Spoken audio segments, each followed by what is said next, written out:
এটা একদমই ডিফারেন্ট যেগুলো চরিত্র আমি আগে করেছি।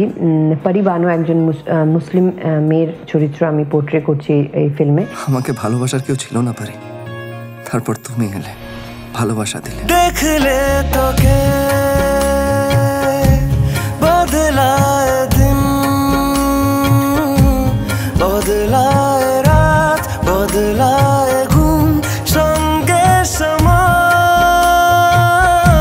লোকে বলে আমি মেকআপ করেছি ছবিতে, আজকে আমি কোনো মেকআপ করি না, গানটা লাল হয়ে গেছে। তুমি কি বলবো? এই আমাদের গল্পটা, আমার আর ইয়াশের গল্পটা, মন জানেনার গল্পটাও খুব হার্ট টাচিং একটা রোমান্টিক লাভ স্টোরি। আমার একটাই স্বপ্ন, যাতে তুমি সারা জীবন এরকমই সিধে সাদা থাকো, আর আমাদের জীবনটা একসাথে এইভাবেই সাদা সিধে ভাবে যেন কেটে যায়। তোমার সব স্বপ্ন আমি পূরণ করব। সন্ধে হলে বন্ধ ঘরে মনে পড়ে তোরই কথা, এমনই হয়।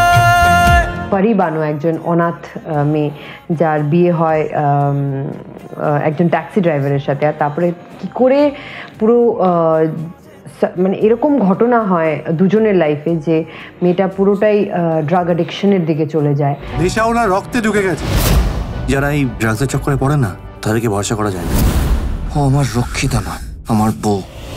কেন যে তোকে পাহারা পাহারা দিল মন, কেন রে এত সাহারা সাহারা সারা দিন। And then life leads her to lots of difficulties. আর তারপরে ও কি করে ডিল করে ওর রিলেশনশিপ নিয়ে, ওর ভালোবাসা নিয়ে, ওর ড্রাগ অ্যাডিকশন নিয়ে, ওর কষ্ট নিয়ে, ওর ব্যথা নিয়ে। মেরে ফেলো না আমাকে, আমি এইভাবে ড্রাগসের জন্য ভিক্ষে করে মরতে চাই। কেন যে তোকে পাই না মনে হয় সারাটা দিন। এক্সপেকটেশন তো একটা ছবি করার পর, একটা ফিল্ম করার পরে একটা আর্টিস্টের সবসময় থাকে, আর এরকম একটা চরিত্র যেটা আমি আগে করিনি কোনো দিন।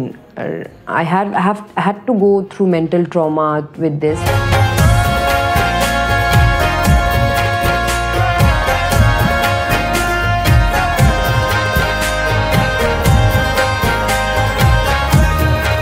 এটাই আশা করি যে যাতে তোমাদের ভালো লাগে, কিন্তু আর তোমরা পাশে থাকো যেরকম সবসময় ছিলে, আর গানটাকেও তোমরা ভালোবেসেছো। গানটা এত পপুলার হয়ে গেছে তোমাদের ভালোবাসার জন্যে।